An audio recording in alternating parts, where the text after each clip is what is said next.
Hey guys, welcome back to another video. So today, I thought it would be a good idea to go into every single character in Ultimate and see which version of them was more powerful, whether it was their Smash version or their Canon version. So when I say Canon, I mean the version that comes from their game. So for example, the Link from Breath of the Wild, Young Link from Majora's Mask, that kind of thing.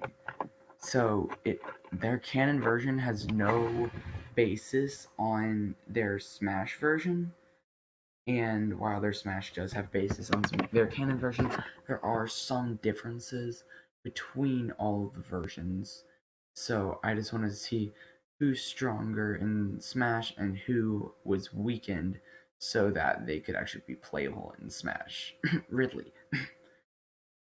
So, in each video of this series, I am going to go through the characters from each game. So, in this video, I'm going to start off with Mario and the remainder of the Smash 64 cast.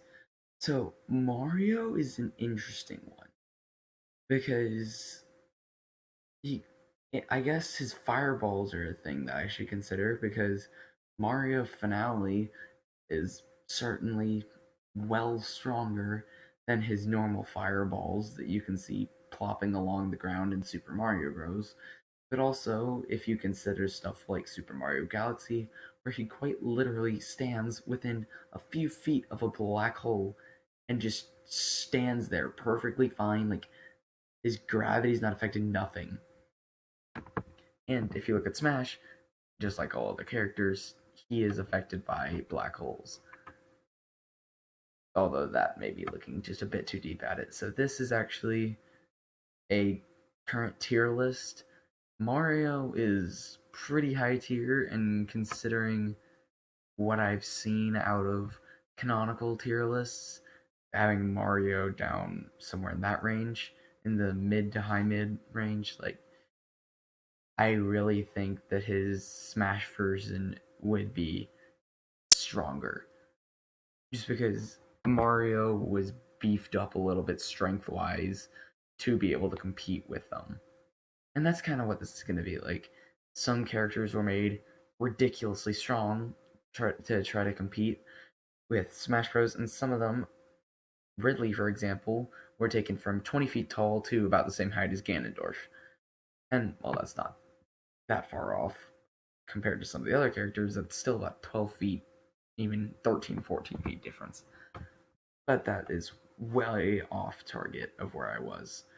So next up, we're going to go into Donkey Kong. Donkey Kong, I would certainly say his canon version is better.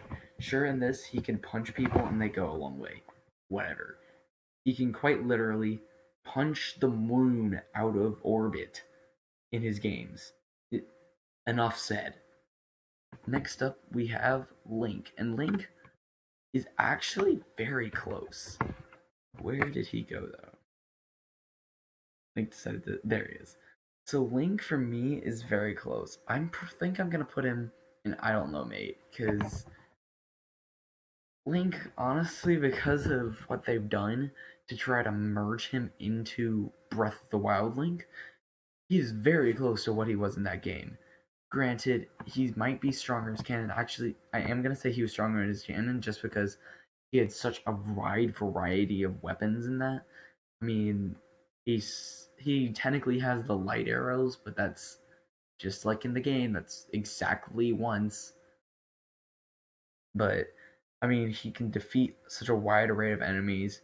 He can jump from heights, and like I've seen weird speedrunner tricks in Breath of the Wild. Like stuff like that is absolutely insane. Link is very close though. Either he's slightly stronger in his canon, but I don't really think so. I think his canon may be a bit stronger, but it's so close that I'm just gonna put him in the I don't know tier. Make sure to comment below about how mad you are about me not knowing much about some of these characters. So next up, let's go into Samus. Samus is a bit interesting because Samus can beat Ridley in the games. I mean, that's pretty cool. Like Ridley is absolutely ginormous in those games, and Samus also has slightly more weapons in the canon.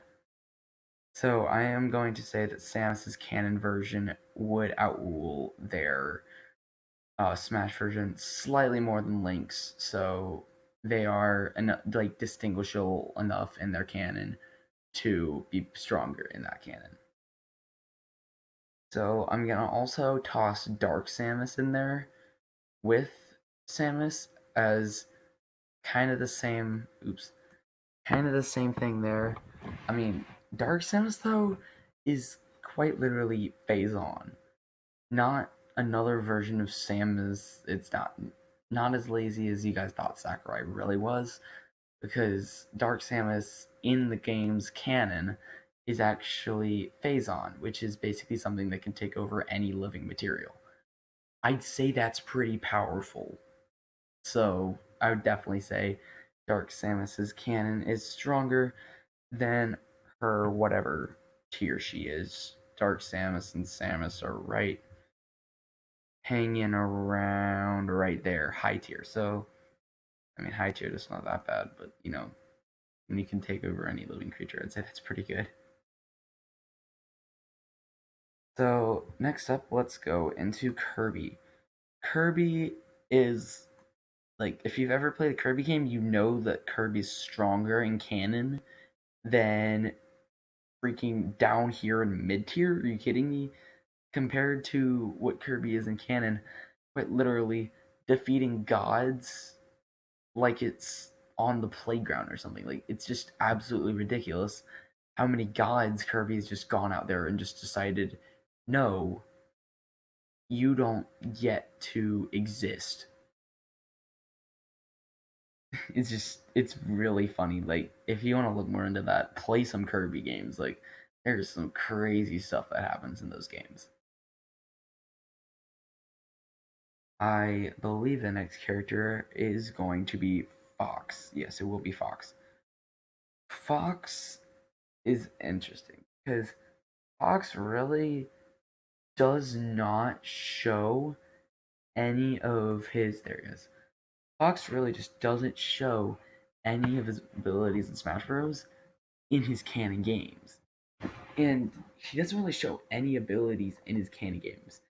He really just shows, hey, I can fly ships around exceptionally well, which, sure, that's something that probably took years to master. I mean, honestly, the fact that he can actually fight in Smash Bros. And pretty much just teleport around. Yeah, his side B just basically makes him teleport around. His up B spawns fire around him and allows him to move. Like, that's just weird. So next up, let's go into Pikachu. Pikachu is a bit polarizing because Pikachu, you could have any number of things. Like, you could have a Pikachu that's way down at level 5 in a Pokemon game and only knows like two moves and that would get absolutely wrecked by most Pokemon.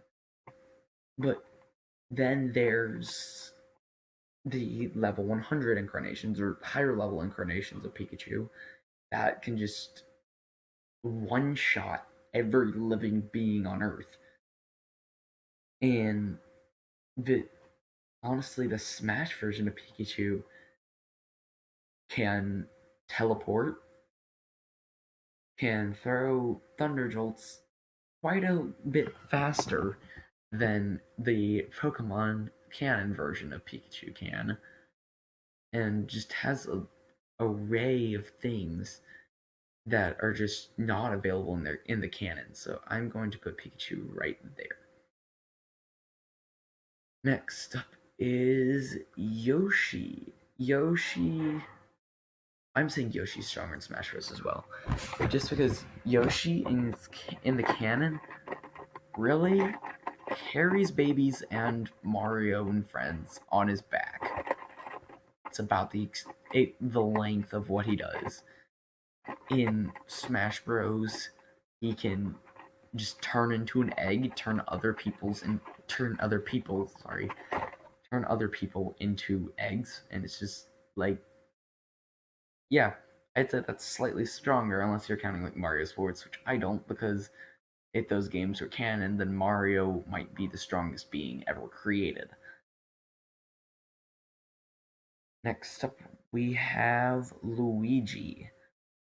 Luigi is kind of in there with Yoshi, except he's really more in there with Mario, as Luigi actually is playable and you can actually do stuff with Yoshi, and Yoshi is very similar to Mario in those games. The only thing I would say is there are a few games that don't have Luigi in them, but those are pretty rare. Most of them you can play as Mario.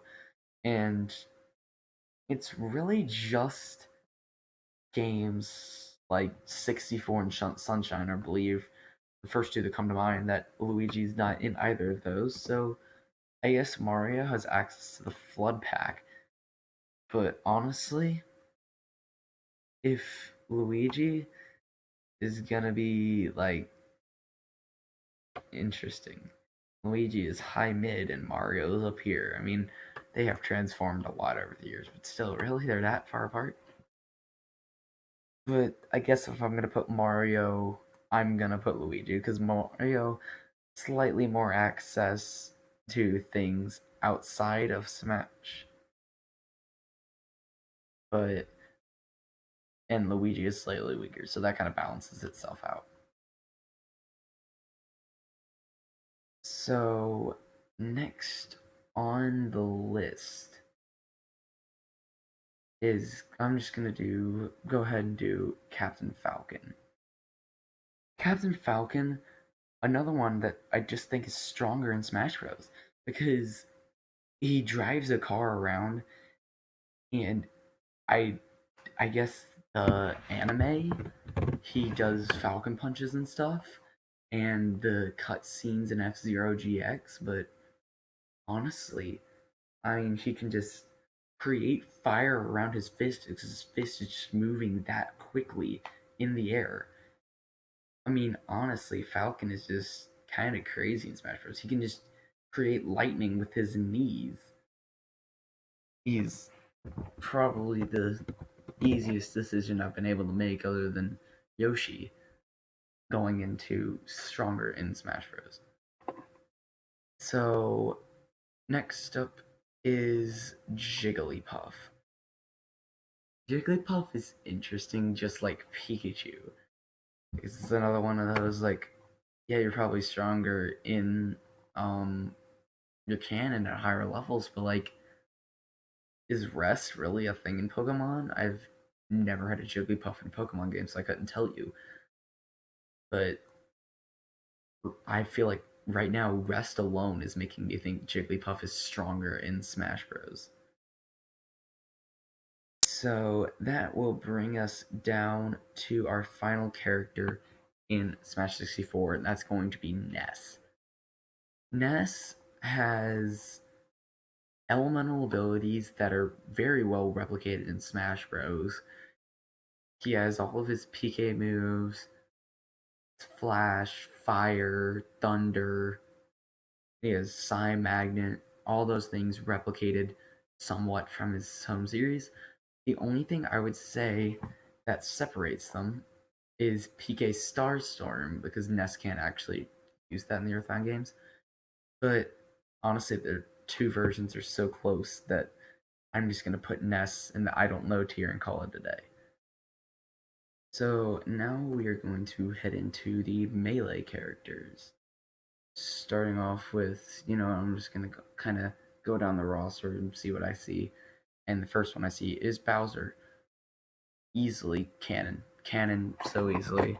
Bowser can just grow to giant sizes. I mean, Giga Bowser isn't canon, that's the only thing he has going against him. He can grow to giant sizes, hit planets and asteroids, just smack them with his fists. That's very interesting. And he just has so many different things going for him in his canon. And that one is another easy decision, just showing that some of these characters just really got dumbed down for Smash Bros. But enough about that. So next up, we are going to have Dr. Mario. Dr. Mario. I'm gonna say another one of those like Mario and Luigi, except Dr. Mario is again different from those two in his own way, as Dr. Mario may seem like Mario, but honestly in his canon, all he really does is throw pills at viruses. That's about all the extent of what he does in those games.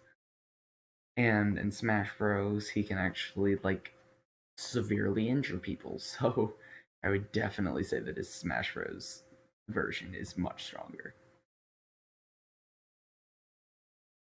Next up, as I go down the list, is Falco. Falco's another one like Fox that's just like, sure, he flies planes, that's it. He can fly stuff. Another one, he can just teleport around. He can create fire. It's not really a contest right there. Next is my man Ganondorf. Definitely Canon. Ganon has so many different transformations of himself, from the weird pig Ganon in Link to the Past and the games around those, to just Ganondorf himself is stronger in canon, and he can transform into Calamity Ganon, Dark Beast Ganon. I mean, he's so many different versions. It's just like, how can he not be stronger in the canon? Next up, we are going to have. Let me see. Marth. Marth. Oh, I missed Ice Climbers. I'll go back and get them. But Marth is interesting because, yeah, he slays dragons in canon, but so does he in Smash Bros. But any counters really weird in Smash Bros. Like the way it was utilized, so that really doesn't contribute to either argument. Marth is gonna go in the I don't know because he slays dragons, but he also slays things that are much stronger than him on a regular basis in Smash Bros. So I don't really know that I would consider Marth either. Next up is the Ices. The Ice Climbers, Smash. They have one game, and in it they jump up and down, and they can bang their head on things and not have concussions. I mean, or who knows? Maybe they do have concussions, and they're just like completely out of it for most of the climb. That would be an interesting story to go with that game. But that is another one that's easily Smash Bros. So next up is Mewtwo. Mewtwo is probably actually gonna be canon. That may be the only Pokemon that I say is stronger in canon, just because Mewtwo has so many different canon abilities compared to the other Pokemon. It's just absolutely ridiculous. Like the Pokemon just cannot compete with Mewtwo in the canon. Some other can. I don't know how that works, but then there's even freaking Shadow Mewtwo, which is absolutely ridiculous, and that's another story for another day. Like Shadow Mewtwo is not really canon, but wow, if that's canon, then that makes my argument even better. So now we're going to move on to Mr. Game and Watch. So Mr. Game and Watch is interesting because he just I'm gonna say Smash, but it's very close. Because I mean, he has a torch that he and hammers in Smash Bros. That he can just kind of mess people up with. He can bang them with his giant skull in Smash, and he's just kind of a normal man in his canon. Actually, he has all those things in his canon as well, so that's another one that's gonna go in I don't know. So this tier list has probably been pretty controversial so far. I'm not shocked if somebody goes in the comments and says, uh, this Pokemon has a move that's not accessed in Smash Bros. That's just like ridiculously OP. There's no way that it would ever reach this level of power in Smash. Like, dude, get out of here. You're the only person saying something like that. But like, next up, Peach.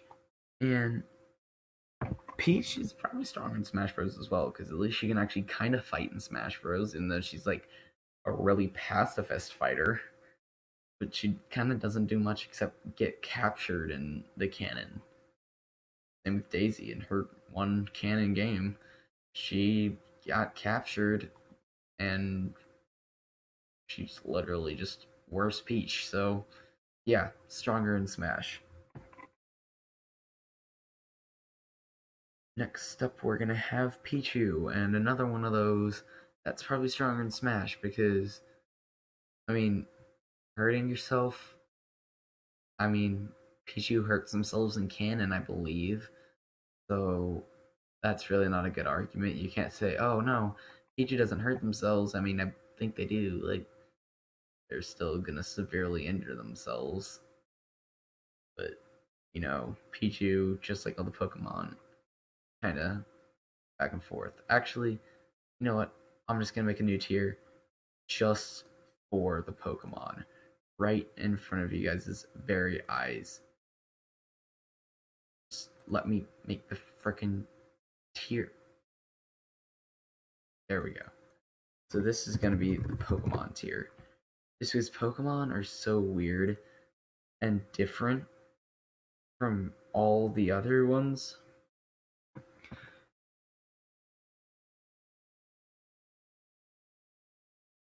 Pokemon are just so weird and different from all of the others that it's just like, I don't really know. But I am gonna keep Mewtwo right there, just because Mewtwo is pretty much the strongest Pokemon. Just honestly, yeah, Mewtwo is the strongest Pokemon, like no doubt about it. Unless you want to fight in the comments about it, like don't try, just don't. But I guess if you do, that's on you. The next up is Chic. Yeah, Chic. So Chic appears in one game and has some crazy athleticism. That's about it. I would probably say stronger in Smash just because we really don't see that much of Chic outside of Ocarina of Time. And even in Ocarina of Time, she's really just kind of there. So that is going to bring up what I believe will be our last character from the game. No, I am incorrect. There's Young Link and Zelda. So Young Link, Smash. Actually, no, Canon. Yeah, Canon. I was thinking Smash because it's a boy, but no, he has access to dozens of different masks, which just make him go absolutely nuts.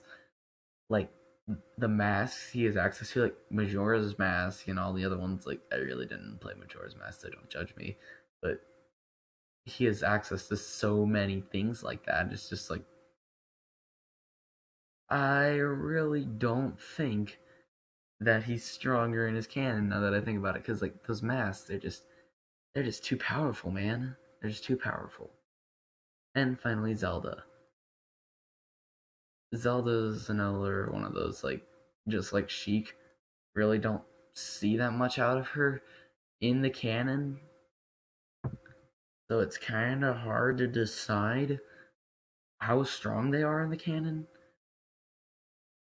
Like, I can't really think of something I've seen in the canon. I mean, she protects Link a lot. Like, I don't understand why she has to protect Link that much, but she just does. Like, that's her thing. She makes sure Link doesn't die. But that's really not that strong. You just helping, kinda. So I would say she's stronger in Smash Bros. Just because of that. And her final Smash, obviously the best one in the game, is like ridiculously crazy and something beyond any of her canon abilities. So I do believe I missed one, and that is going to be Roy. Roy is going to go, you know what, let me make yet another tier. No, no, I'm not making another tier. I'm changing the Pokemon tier to the RPG Weirdos tier. There we go. So this tier is just weird because the RPG Weirdos are going to be RPG Weirdos. Like, they just kind of, they have those abilities in game and in canon, but you can't really confirm the measurements. Same with Crom. Like, you can't really confirm these are stronger in one canon or another. Just because of the basis. Like, you don't really have that much to base it on. So, with that, I believe that is going to wrap up the video. So, if you enjoyed, feel free to drop a like. And I hate to inform you, but there's no YouTube glitch going around that's unsubscribing you from your favorite creators. Just they probably just want you to subscribe because, like, if you watch their videos enough to care to subscribe, then why don't you just go ahead and subscribe? I mean, I feel the same way about that, but you can take it however you want to. Subscribe if you want to. Just feel free to do whatever you want. It's your life. See you guys in the next video.